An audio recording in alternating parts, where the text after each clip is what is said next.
बिस्मिल्लाहिर्रहमानिर्रहीम। अस्सलाम वालेकुम वरहमतुल्लाहि वबरकातुहू। आपसे यही कहना था कि आप लोगों ने पिछले 5 साल पहले भी मुझे जिताया था अपने कीमती वोट देकर, और मैंने काम भी किए हैं आप लोगों के।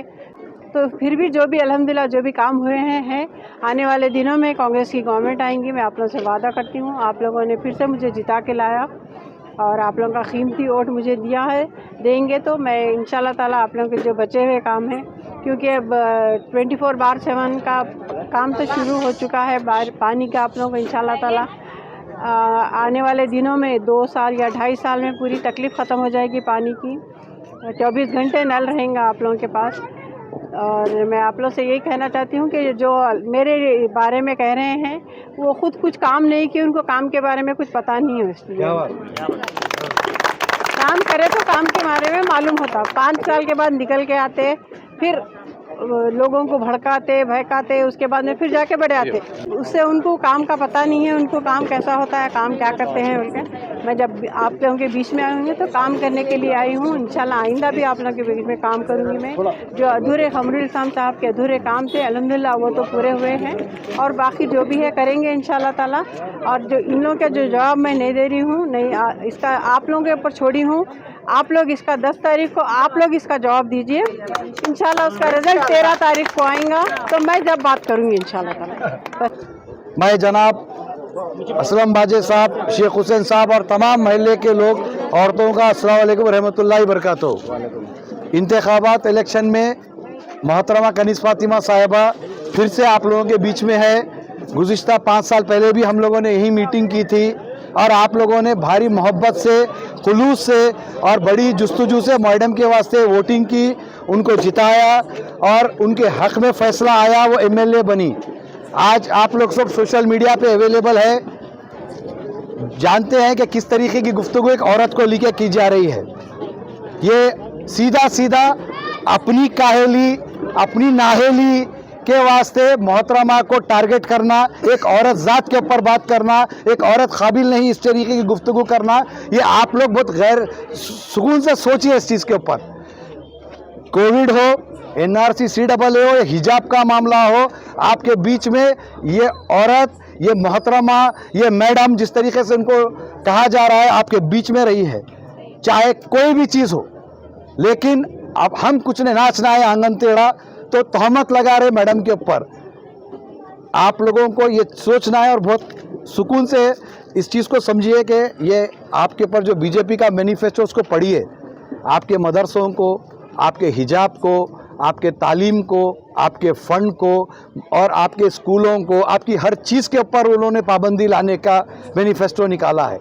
हर हिंदू भाई उस तरीके का नहीं है। सेकुलर माइंडेड लोग रोज़ मोहतरमा को सुबह शाम मिल भी रहे हैं, अपना ताउन भी दे रहे हैं, अपना वक्त भी दे रहे हैं, भरोसा भी दिला रहे हैं। तो लेकिन हमको बहुत ज़्यादा मेहनत करना है। जो मोहतरमा 27 कैंडिडेट मजलिस को ज़ीरो करी, दूसरे इंडिपेंडेंटों को आने नहीं दी, 27 कॉरपोरेटर्स को लेकर आपके बीच में पूरे BJP की कोशिश के बाद भी, और वो 27 कॉरपोरेटर मोहतरमा के साथ रहे, लेकिन 4 जिताने वाले एक को काबू नहीं कर सके। 20 साल के बाद एक BJP का मेयर आया है, लेकिन आप सब तारीफ़ के काबिल हैं कि आप लोगों के बीच मोहतरमा अपनी नुमाइंदगी बराबर रखी है। तकलीफ़, पेट का दर्द वो है कि वो बोल नहीं सकते कि हम नाकाबिल हैं, तो ये बता रहे कि मैडम जो है कुछ नहीं करते मैडम। और एक चीज़ ये बोला जा रहा है कि मैडम 2 बजे रात तक नहीं मिलते, मैडम के पास कैसा जाना। MLA है, आप 2 बजे आइए, बराबर मिलते। और कोई शरीफ आदमी को 2-2:30 बजे रोड पे काम क्या रहता, बोलो आप। वैसे कुछ बच्चे मजबूरी से निकलते, अल्हम्दुलिल्लाह हम पूरा MSK मिल, मुस्लिम चौक, हम भी फिरते रात को। हर आदमी, बाजे साहब अवेलेबल है, शेख साहब अवेलेबल है, हाशिम साहब हो, हमारे जब्बार साहब, कोई भी हो, एक फ़ोन करिए। ये लोग ही करते, मैडम तक आने की ज़रूरत नहीं पड़ती। ज़रूरत पड़ी SP को, DC को, कमिश्नर को बात करने की तो मैडम अवेलेबल है, सर्कल को भी बात करना है तो अवेलेबल है। ये वर्गला रहे हैं, आप लोगों को भटका रहे हैं। तो मेरी आपसे अदबन गुजारिश है कि 10 तारीख को मोहतरमा को भारी अक्सरियत से, ये हर औरत, हर मर्द जो अपने भाभी को भाभी माँ कहता है, अपनी बहन समझता है, अपनी बेटी समझता है, ये अहद कर ले कि जितने ओछे अल्फाज से इनको मुखातिब किया जा रहा है, हम उसका जवाब 10 तारीख को बटन दबा के देंगे, हर रिश्तेदार से दबा के देंगे, हर दोस्त से दबा के देंगे। शुक्रिया मैडम। आपका और हमारा एक बहुत बड़ा इम्तिहान है। सारी स्पीचें हो गई, सारे चीजें अब खत्म हो गए।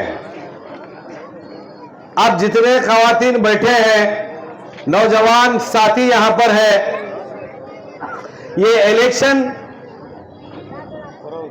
या कनीज फातिमा जीतना हारने का नहीं है।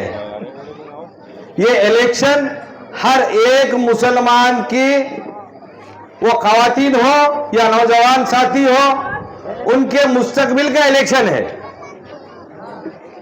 बीजेपी के आल-ऐलान हिंदुस्तान का होम मिनिस्टर अमित शाह कहता है, अगर भाजपा की सरकार आएगी तो कर्नाटक में तो एनआरसी लागू होगा। भाजपा की सरकार आएगी तो मुसलमानों का पर्सनल लॉ खत्म होगा। उनकी अगर सरकार आई तो मुसलमानों का खात्मा कर देंगे। सीधा इनडायरेक्ट जो है ये कहना है। तो आज ये तमाम लोगों के बात समझ में आनी चाहिए कि हमारा एक एक वोट कांग्रेस के निशान पे लगनी चाहिए। वो इसलिए लगना है कि यहां से एक एक कैंडिडेट अगर चुनकर जाएगा कर्नाटक तक, तो जब ही बीजेपी की सरकार को, इन जालिम लोगों को उखाड़ के फेंक सकते हैं आप और हम मिलकर।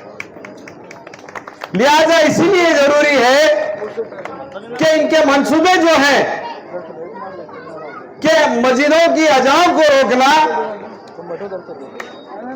हमारे मुसलमान खवातीन के गोशा पर्दा को रोकना, इनके हिजाब को उतार देना, इनके हलाल खाने से रोकना। क्या आपको पता है कि कर्नाटक में 12,000 लड़कियां ये साल एग्जाम नहीं दिए हैं? वो मुबारकबाद है वो लड़कियां जिन्होंने अल्लाह के दीन को कबूल करा, लेकिन बीजेपी के कानून को यह कबूल नहीं किया कि बिगैर हिजाब के जाके जो है ना हम एग्जाम देंगे। उनके कानून को ज्योति के नोक पर रखी मेरे नौजवान लड़कियां। हम एग्जाम नहीं देंगे लेकिन हमारे दीन को नहीं छोड़ेंगे। आज ये तमाम चीज हमको अगर होना है तो कनीज फातिमा को जिता के असेंबली भेजना बेइंतहाई जरूरी है। अगर कोई लोग भड़काते हैं, मर्द और औरत का कार्ड खेलते हैं, और कांग्रेस एक वाहिद सरकार है जो हिंदुस्तान में अपने संविधान को बनाकर बाबा साहब अंबेडकर और जो मौलाना आजाद, और मौलाना आजाद का यह कहना था, बाबा साहब अंबेडकर अपने कौम के लोगों को रिजर्वेशन रखा, तो मौलाना आजाद से भी अपील करें कि मौलाना के बचे कुछ मुसलमान भी जो यहाँ है हिंदुस्तान में, उनके लिए रिजर्वेशन होना जरूरी है ताकि वो पढ़ लिखे काबिल बन जाए, सियासत में, पार्लियामेंट और असेंबली में अपनी कौम की क़यादत कर सके। आज वो मौलाना आजाद के सपनों को ये बीजेपी वाले उसको तार तार कर दे रहे हैं। आज देख रहे हैं आप, ये ईश्वरप्पा आप टीवी पे देखे होंगे कि स्पीच के दौरान में जब अज़ान हो रही थी तो कहता है कमबख्त कि ये अज़ान मुझे परेशान कर रही है, शायद मुझे नहीं मालूम अल्लाह के कान है कि नहीं, कि इसीलिए जो है एम्पलीफायर में पुकारना पड़ता है अल्लाह अल्लाह। नौजुबिल्लाह, ए ईश्वरप्पा, आज तेरे एक इतने बोलने से अल्लाह की लाठी ऐसी पड़ी कि बीजेपी वाले ने तुझे टिकट देने से इनकार कर दिया। मैं फिर एक बार आप लोगों से यही गुजारिश करता हूं कि इंशाअल्लाह आने वाले दिनों में आप लोग 10 तारीख बहुत करीब है, पूरे खानदान के साथ, पूरे बच्चों के साथ जाकर जो है ना आप जो है ना अपने हक राय दही का इस्तेमाल करिए और कांग्रेस पार्टी के कैंडिडेट मोहतरमा कनीज फातिमा साहबा को भारी अक्सरियत से इंशाअल्लाह कामयाब करिए। और हमारी जो फाइट है सिर्फ बीजेपी के साथ है, किसी दूसरे पार्टियों के साथ नहीं है। आपको किसी दूसरे पार्टी से जो है ना वोट देने के, एक वोट भी अगर डिवाइड होता है तो आप ये समझिए आपका वोट जो है ना बीजेपी को जा रहा है। आपका वोट का जो हक राय दही का इस्तेमाल करना है वो मोहतरमा कनीज फातिमा और कांग्रेस पार्टी के हक में इस्तेमाल कीजिए। इंशाअल्लाह आने वाले दिनों में यही कर्नाटक में कांग्रेस की सरकार बनेगी कि आप अपना कीमती वोट सिर्फ और सिर्फ कांग्रेस के हक में इस्तेमाल कीजिए। आप जानते हैं कायदे मोहतरम अलहाज कमरुल इस्लाम साहब जो हमारे एमएस कमेटी जलालाबाद का जो कदीम इत्तेहाद 40 सालों का इत्तेहाद है उसको बरकरार रख के अपनी ज़िंदगी जो है ना उन्होंने अपनी ज़िंदगी जो है ना अपने कौम के लिए गंवा दी है।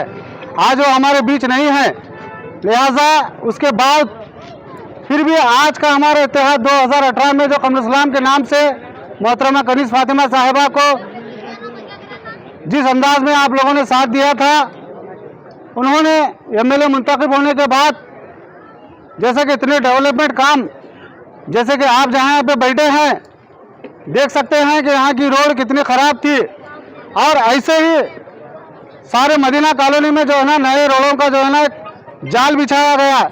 इसकी सिर्फ और सिर्फ जो है ना मोहतरमा कनीज फातिमा साहिबा इसके जो है ना ये कामों को जो है ना अंजाम दिए हैं। तो लिहाजा आपसे मैं गुजारिश करता हूँ कि आप देख रहे हैं कि जनता दल सिर्फ और सिर्फ बीजेपी की बी टीम है। सिर्फ बीजेपी को जिताने के लिए जनता दल आपके बीच आ रही है। आप अपना कीमती वोट किसी भी हालत में ना ज़ाय करें, क्योंकि जो हमारा इत्तेहाद है और आने वाले दिनों में कांग्रेस पार्टी रियासत कर्नाटक में हुकूमत बनाने जा रही है, तो आप अपने वोट की जो है अहमियत को जो है समझिए। बिना किसी बहकावे में आके अपना वोट ज़ाय मत कीजिए।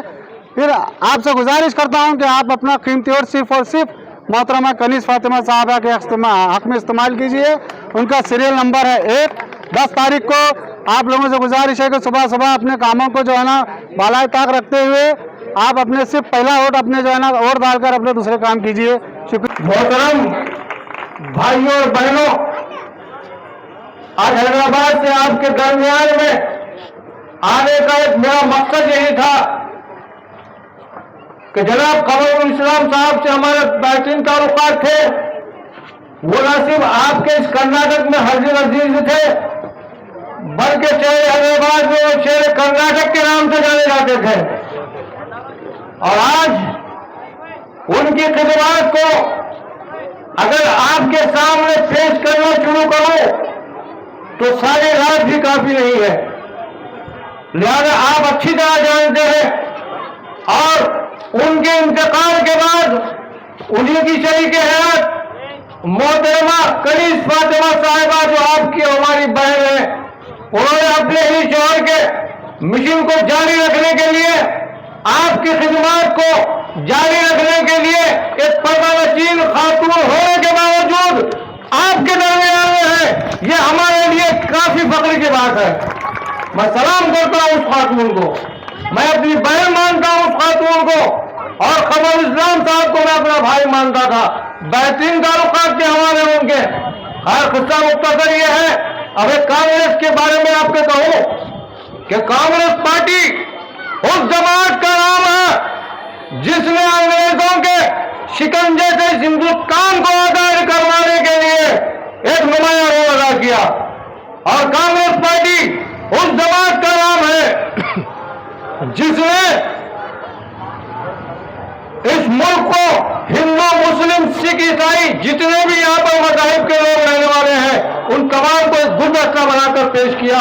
और कांग्रेस पार्टी वो सेकुलर जमात है जिसने इलेक्शन के सामने आपके सामने आकर सेकुलरिज्म का परचम आपके सामने लेकर आती है।